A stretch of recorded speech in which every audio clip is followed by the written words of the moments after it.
নিয়ে এসে হ্যাঁ না আমি সেটাই বলতেছি, নিয়ে আসবো না। রিওনা ক্যাট ফুড নিয়ে হ্যাঁ এলি ও বাবা নাম জানেছি। বাপা পিঠা খায়, দোকান করতে যাই না আমি, যাই মা মা করে ডাকবো, মানে দিতাম পিঠা, পরে পিঠা ভাঙ্গিয়া দেই, তারপর খা, তারপর বাবা বাবা পিঠা খাই, কিন্তু আপনি কিচ্ছুতে মুখ দিবেন না, এইটা খুব ভালো। অনেক ভালো। আবার আপনি ওই যে বাটিতে খাবার দিলে খায়, আর বাথরুম করে না, না আমাদের তো লিটার আছে। না বাথরুম ওই যে মনে করেন ওই আইবিকে বালু আছে না, বালুকে কইরা বা ঢেকে দিয়েছে, আমরা চোখেই দেখি না। হ্যাঁ পালার জন্য নিয়েছে। ওরা এখন মায়ের দুধ খায় না, বুঝছো মা? তুমি এসে খাওয়াই যাও, এখন নিয়ে যাবে না মা। এখন না বুঝছো মা, তুমি প্রত্যেকদিন আসবা, এসে খাওয়াই দেবা। ও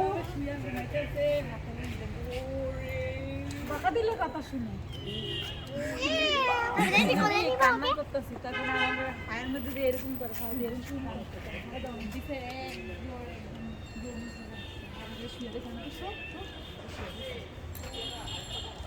ওর তো খাবে মনে হয়, ছেড়ে দিন।